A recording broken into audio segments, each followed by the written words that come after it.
Obrigado por tudo que fizeste. Obrigado, Senhor. Obrigado pelas canções. Como eu costumo dizer, obrigado pelos reencontros. Obrigado pelas amizades, pelos amigos espirituais, pela família, pela comunidade. Obrigado, Senhor, pela tua presença, pelo repouso e o refrigério do teu Espírito Santo em nós. Obrigado, Senhor. Obrigado, Deus. Obrigado, Senhor.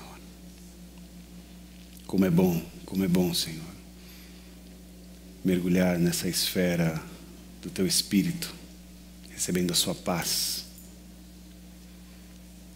Como é bom, Senhor, e como é suave viver, Senhor, com os nossos amigos espirituais em comunhão. Obrigado, Senhor. Aleluia. Graça, paz e bem da parte do Senhor Jesus Cristo a todos e todas. Feliz aqui pelos encontros, agradecido a Deus pela oportunidade de termos juntos umas boas conversas, né? Essas conversas que restauram a nossa alma, né? Constrói também caminhos, pontes, nos dá o Senhor a possibilidade de reavivar, né, a nossa humanidade. E hoje eu escolhi um texto no livro de Josué, capítulo 14. Nós vamos ler a partir do versículo 6 e vamos até o 14. Então, Josué, capítulo 14, versículo 6.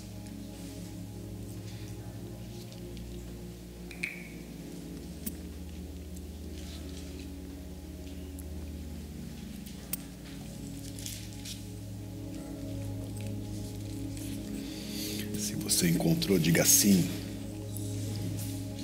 Você que está nos ouvindo ou nos vendo em alguma plataforma, que você possa acompanhar essa leitura,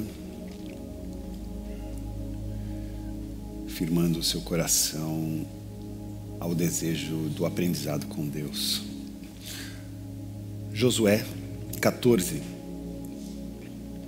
diz assim: o povo de Judá procurou Josué em Gilgal.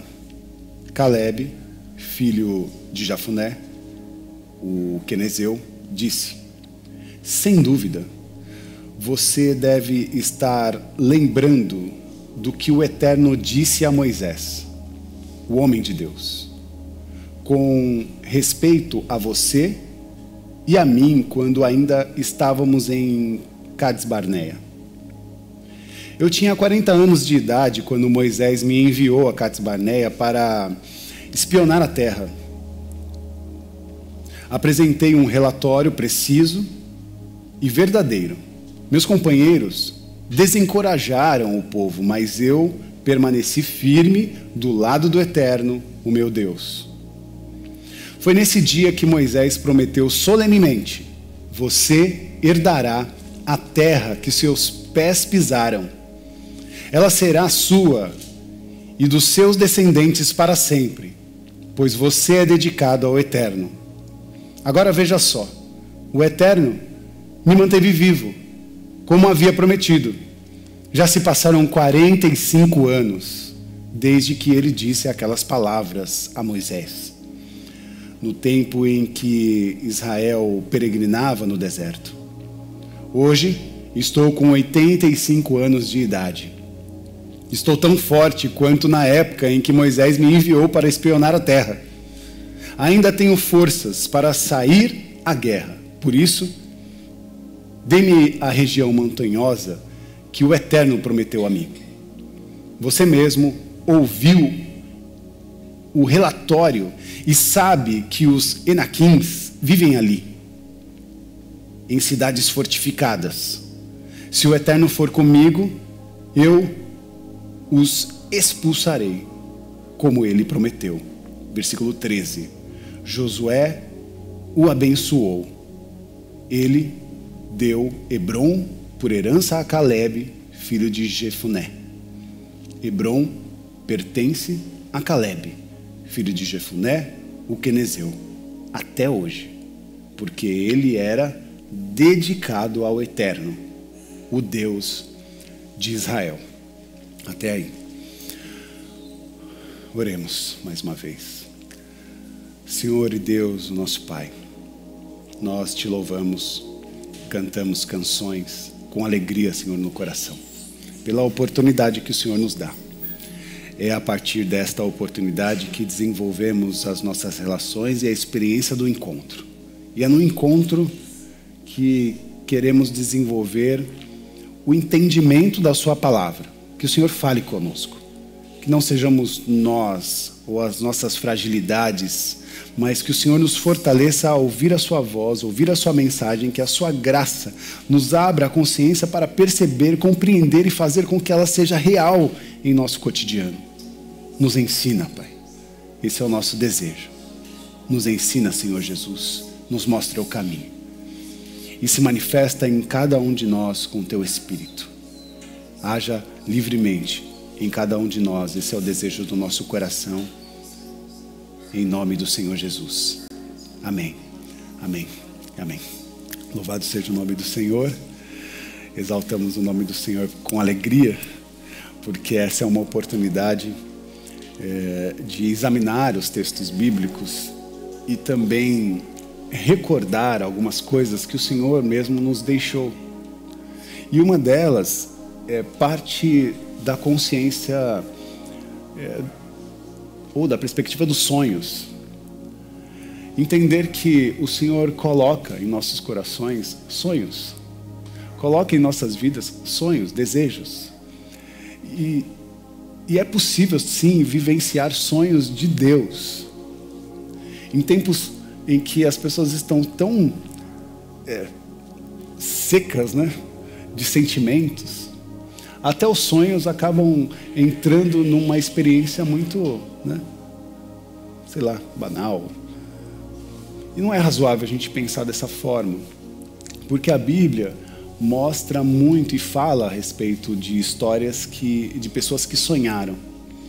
E acredito eu que os sonhos são uma forma de Deus conversar ou falar com o seu povo.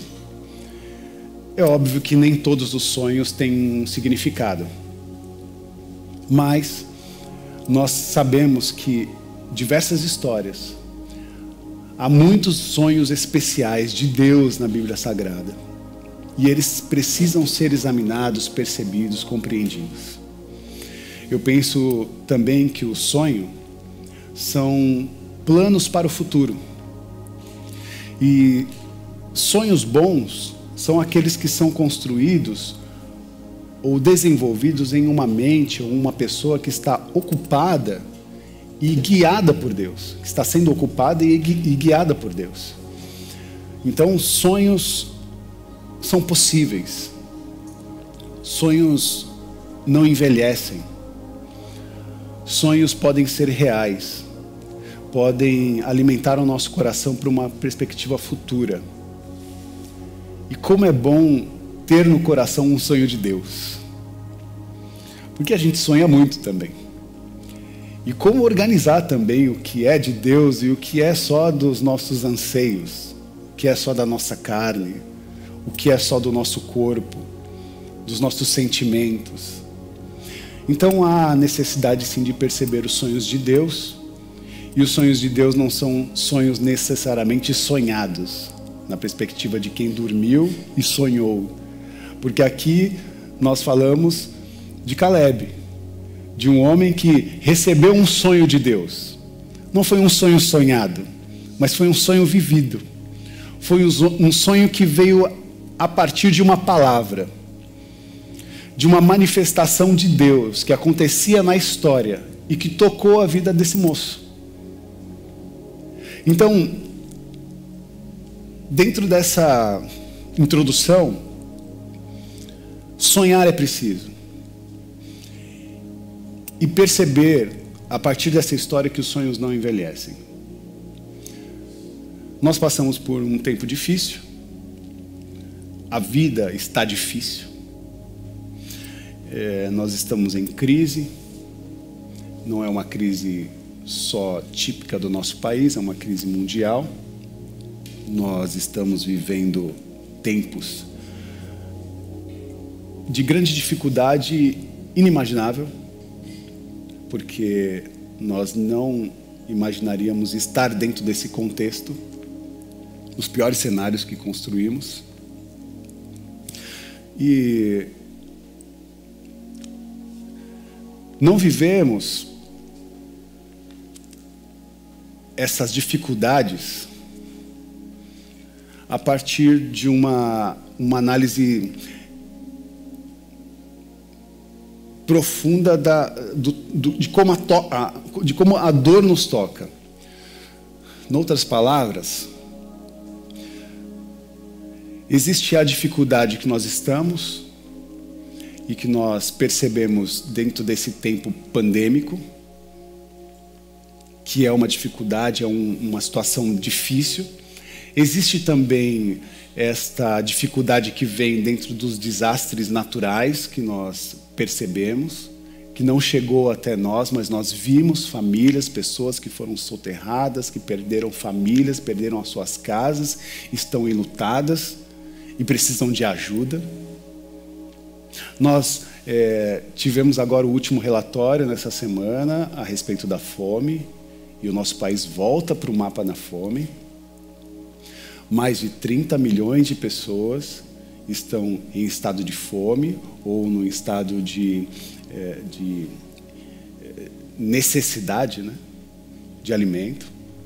Então, essa vulnerabilidade que nos afeta, nos toca, esse lugar que nós compreendemos como esse estado de insegurança alimentar,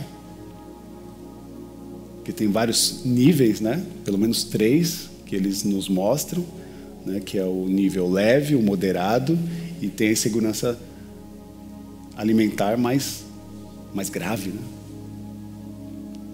E qual que nós estamos aqui? Você já se fez essa pergunta?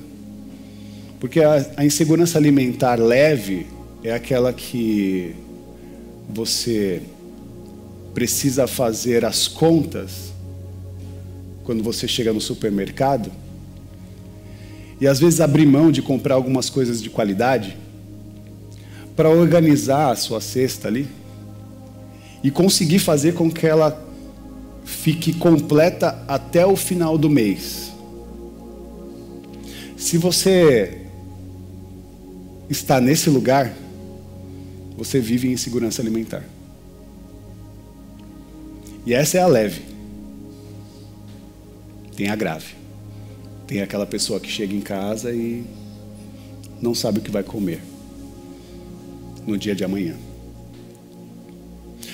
Isso é uma tragédia. Mas óbvio que eu estou também mostrando para vocês, porque eu não quero falar da gravidade somente da pandemia, somente da fome, não quero falar dos desastres ambientais, mas também queria falar de um outro desastre.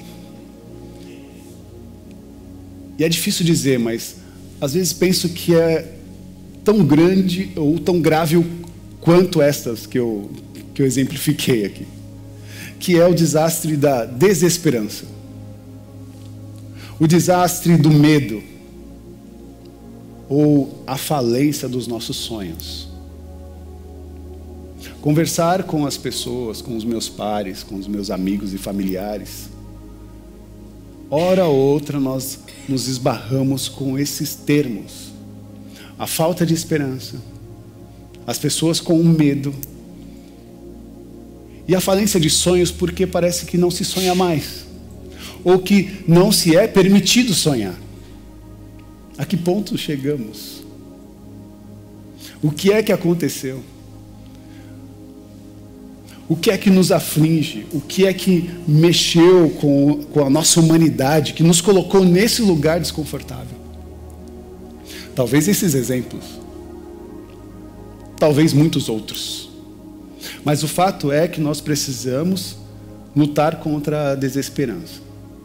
Nós precisamos lutar contra o medo e nós precisamos reavaliar os nossos sonhos. Tirar o nosso sonho de estado de falência. Porque é permitido sonhar. É permitido se dar ao lugar da esperança. E é permitido se encorajar a lutar contra o medo. E o que Deus quer, e aí eu vou ao texto, né, que lemos,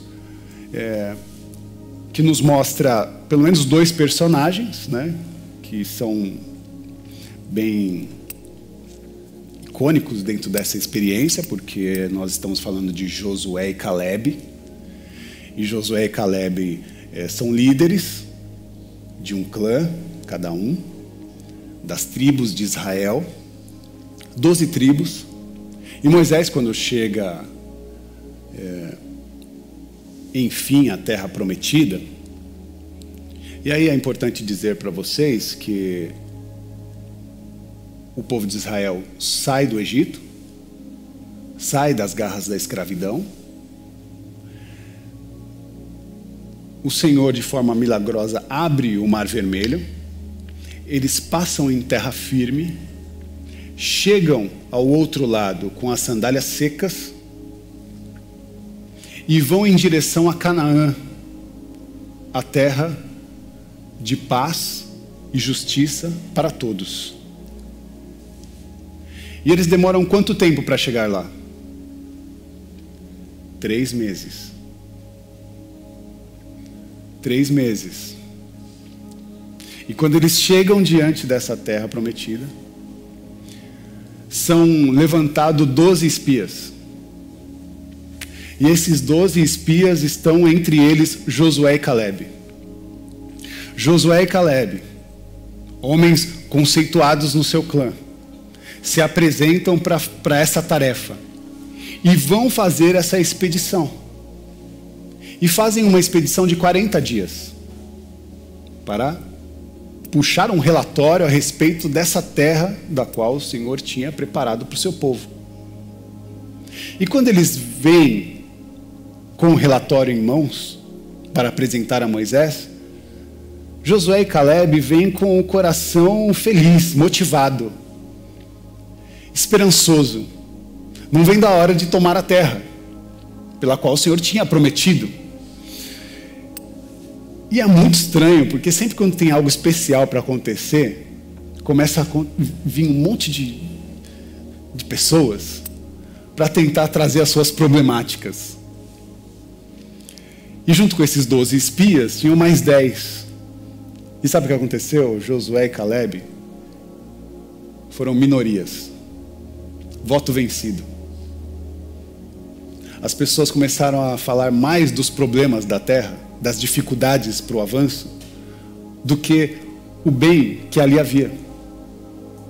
E Josué e Caleb dizendo: não, nós temos e podemos avançar, é possível tomar essa terra, o Senhor estará conosco. Mas os outros espias diziam: não, a terra é difícil, lá habitam os gigantes, homens de guerra, nós não temos força bélica para tomar aquela terra, existem muitas dificuldades. Um relatório extremamente negativo. E diante desse relatório negativo, Josué e Caleb, voto vencido. E há um inominável que diz que a minoria tem que se curvar à maioria. Aqui está um relato da minoria que se curva à maioria.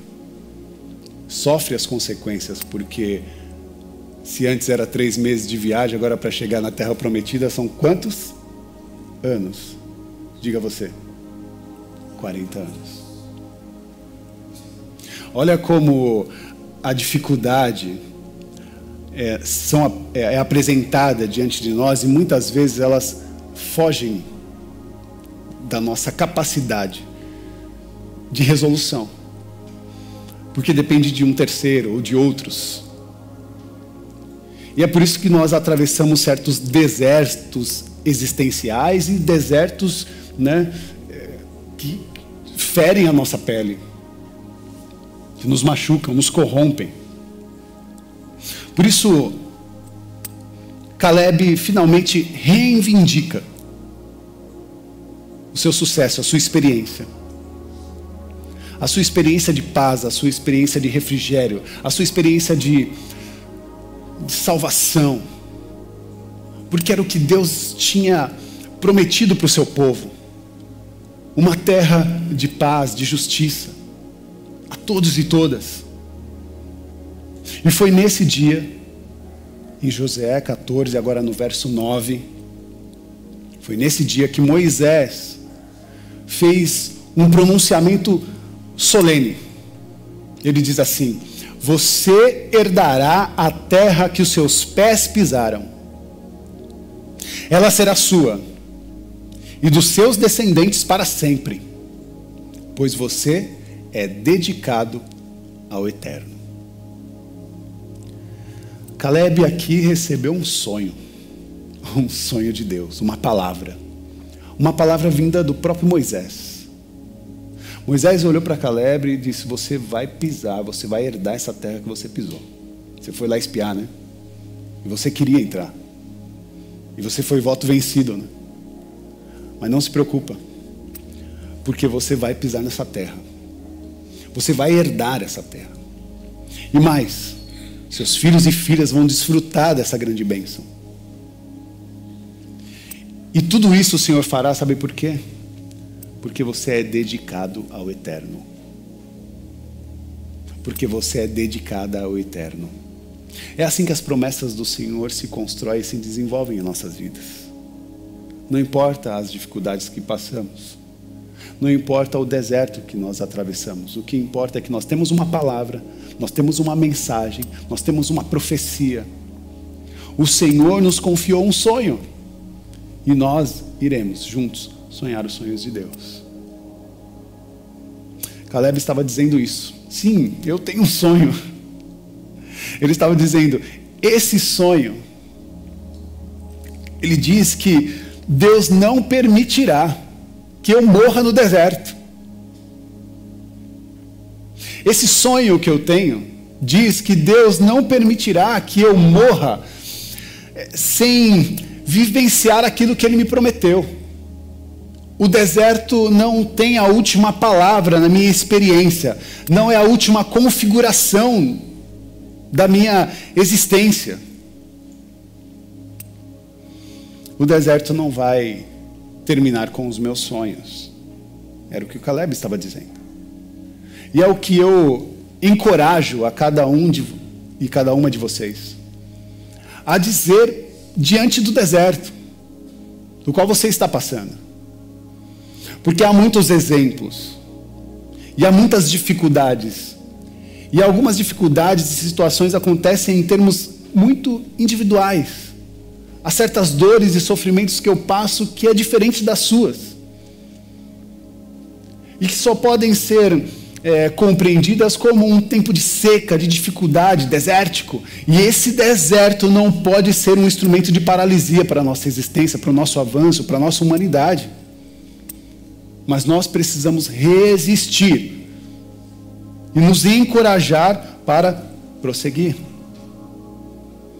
Por isso que quando eu saí de casa, eu saí aqui comprometido a falar com pessoas que sabem o que querem. Porque é difícil falar com pessoas que não sabem o que querem. Mas aqui sim, eu encontro com pessoas que sabem o que querem. Ou pelo menos estão em busca, né, do que querem. Estão construindo pontes, formas, percebendo a consciência, né, bíblica, a revelação bíblica. Para que isso possa romper todo o dia mal. Então,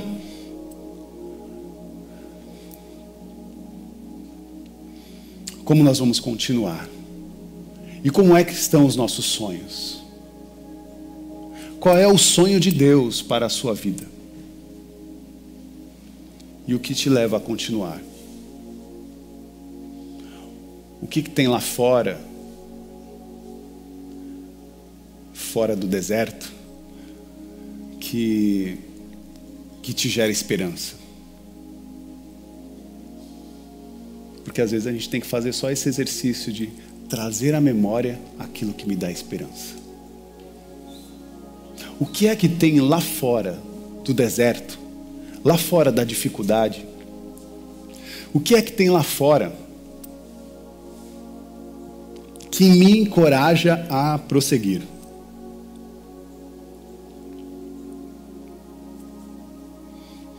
A gente precisa saber o que a gente quer. Porque quem não sabe o que quer, quer qualquer coisa. Quem não sabe o que quer, qualquer coisa serve.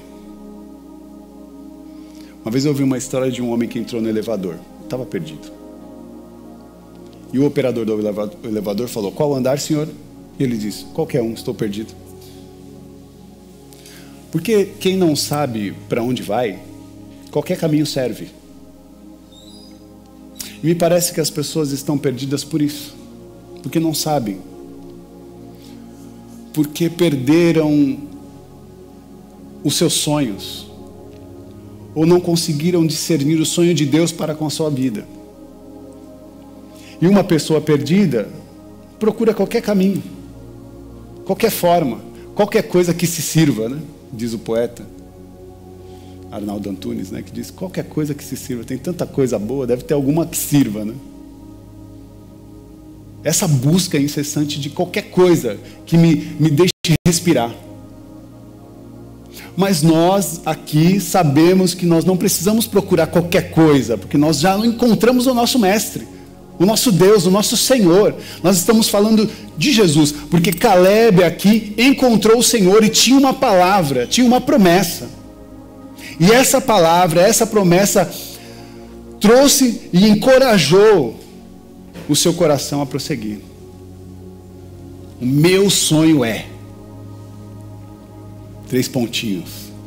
Responde aí você. Qual é o seu sonho? O meu sonho é... Caleb tinha um sonho. Caleb tinha no seu coração uma promessa. Se Deus aparecesse para nós aqui e dissesse: qual é o seu sonho? Você já teria ele assim na ponta da língua? Ou pelo menos um papelzinho para você. Assim, eu tenho aqui um relatório, esse aqui é o meu sonho. Eu sugiro que você esteja preparada para essa pergunta. Porque especialmente hoje o Senhor está nos perguntando: qual é o seu sonho?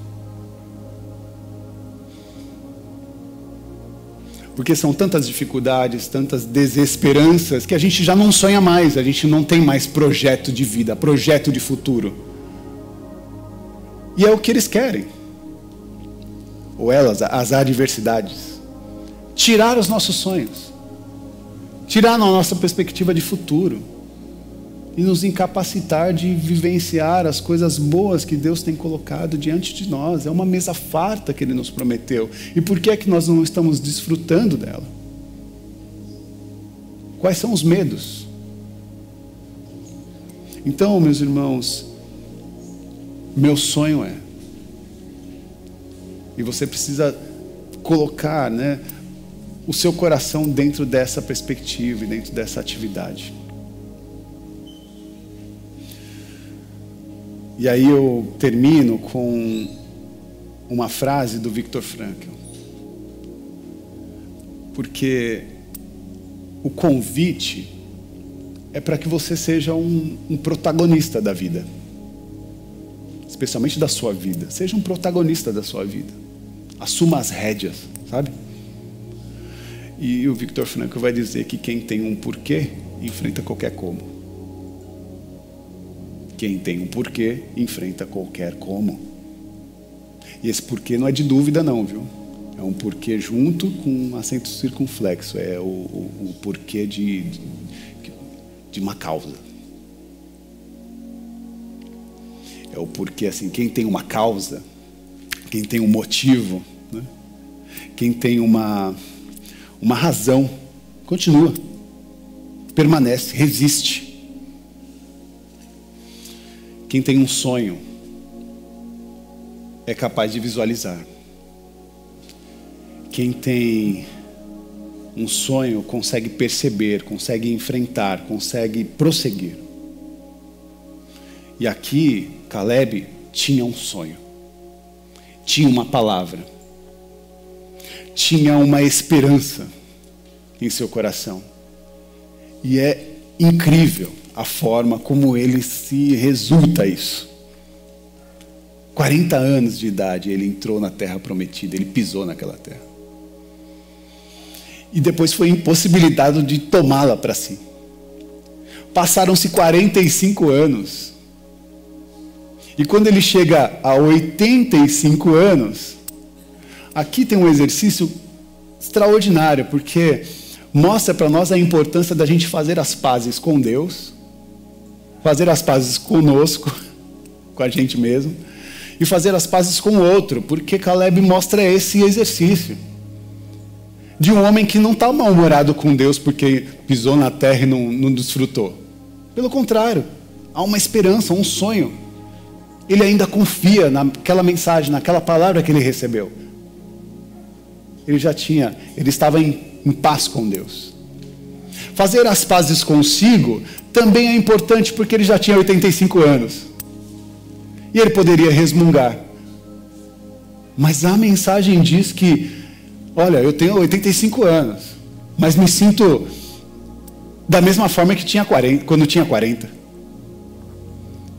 E mais, ele fala de estratégia. Olha, eu vou para aquela cidade. E eu lembro bem do relatório. 45 anos aqui, pensando naquele dia. Ele sabe como tomar a terra.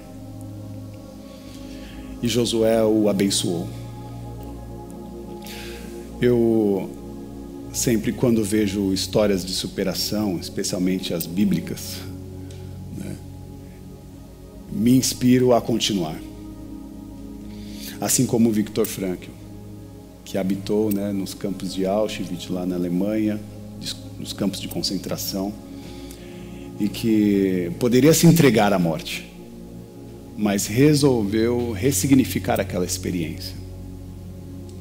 Há muitas pessoas que não conseguiram enfrentar aquela dor, e isso não deve ser julgado por nós, porque aquele movimento desumano fez com que pessoas desistissem de viver. Mas Viktor Frankl viu algumas pessoas no campo de concentração que tinham uma coragem e um desejo. E ele percebeu que essa coragem, esse desejo, vinha de algo que estava lá fora. Às vezes uma pessoa, ou uma causa, ou um projeto, por que não dizer um sonho? E foi a partir daí que o Viktor Frankl criou também a logoterapia, que é uma ramificação da psicologia. Tentando mostrar para cada um de nós a importância de dar um sentido para a vida. E é nessa experiência que eu mergulho quando encontro na história, na narrativa bíblica, pessoas como Caleb. Que mesmo num tempo de dificuldade, desértico e de um aparente não avanço da experiência da vida, ele não se curvou e ele disse: eu tenho um sonho. I have a dream. Eu tenho um sonho. Eu tenho um sonho. E o meu sonho é. E o meu sonho é. Então, que você saia daqui com 3 compromissos. O primeiro compromisso é o compromisso de sobreviver. Sobreviver. No tempo da adversidade, o que a gente precisa, em primeiro lugar, é sobreviver. A gente precisa sobreviver. O segundo compromisso, você precisa ser útil àquilo que Deus lhe confiou. Seja útil àquilo que Deus lhe deu. E em terceiro lugar, aprenda alguma coisa. Seja sensível a aprender até mesmo nos tempos da dificuldade. Traga alguma experiência de aprendizado desse lugar de sofrimento. Porque a gente não pode ser aquém da experiência, do entendimento de que a vida nos ensina assim. E, por favor, não saia daqui achando que eu estou fazendo uma palestra motivacional. Pelo contrário, eu quero que vocês consigam acessar com seus pés o chão da existência e da realidade humana. E que a experiência de salvação, de redenção, de ressignificado, que elas todas aconteçam a partir do nosso olhar sensível ao nosso cotidiano e às coisas que estão ao nosso redor. Porque é esse movimento que eu vejo com os personagens bíblicos. Eles não estavam inerentes da realidade, pelo contrário, eles estavam mergulhados na realidade. E é na realidade que eles viveram coisas extraordinárias com Deus. Josué o abençoou. E ele deu Hebrom por herança, versículo 14. E ele deu Hebrom por herança a Caleb. Hebrom era a cidade. Hebrom pertence a Caleb até hoje, porque ele era dedicado ao Eterno, o Deus de Israel. Que você saia daqui dedicado ao Eterno, o Deus de todos nós. Além do deserto, Caleb tinha um Hebrom. Além da dificuldade do deserto, você tem um sonho. Por isso, permaneça. Siga em frente. Vá em busca do seu sonho. Vá em busca da sua cidade alta, da sua cidade nova. Vá em busca da sua promessa. Vá em busca do sonho que Deus te deu. Sempre preocupado em não correr o risco de ir em busca do seu sonho individual. Cuidado. O que eu estou dizendo é, vá em busca do sonho que Deus te deu. E que Deus nos abençoe. Amém. Amém. Oremos. Obrigado, Senhor.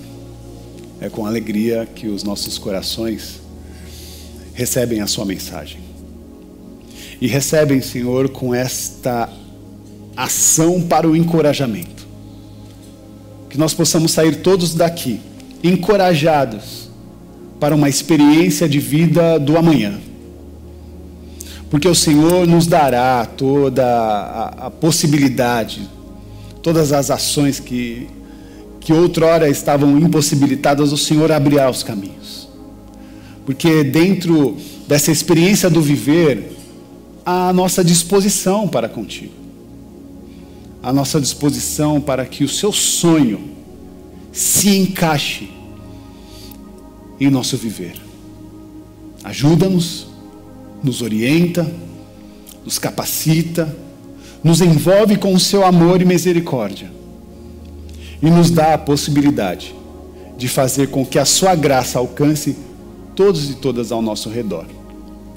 Seja para a rendição, seja para o arrependimento, que os caminhos se abram e que todos possam acessar a esfera do amor. Obrigado, Senhor Jesus. Amém, amém. Glória a Deus. Queridos, na tela você tem o QR Code e agora também modificado, né? Nós temos a nossa rede solidária e finalmente temos o Pix, né? Que foi cadastrado. Tem o CNPJ, mas você também está recebendo na internet o e-mail, que é o contato@red80.com.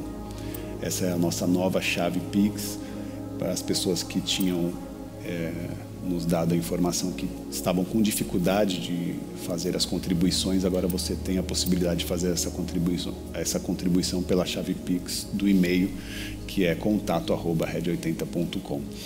Faça a sua contribuição, não deixe de ser solidário, né? É muito importante, porque cada contribuição que é feita aqui na comunidade, isso reflete nas nossas contas básicas, nas contas, no nosso aluguel e também na estrutura que alcança as pessoas que estão em estado de vulnerabilidade, né? A partir de todo esse movimento que a gente ainda ajuda as pessoas, né? A gente é ajudado, é abraçado e ainda consegue abraçar a todos com esse movimento de solidariedade, tá bom? Que Deus nos abençoe. Levantemos as mãos aos céus, que o amor de Deus, que a graça do Senhor Jesus Cristo esteja sobre a vida de cada um de nós. que a manifestação do Consolador, o Espírito Santo, nos envolva e que nos leve para o cotidiano, para vivenciar esse estado de esperança, de encorajamento e de ação para a vida. O Senhor está conosco. Sejam abençoados. Em nome do Pai, do Filho e do Espírito Santo, com todas as sortes de bênçãos espirituais. Compartilhe o amor e que Deus nos abençoe. Amém. Amém.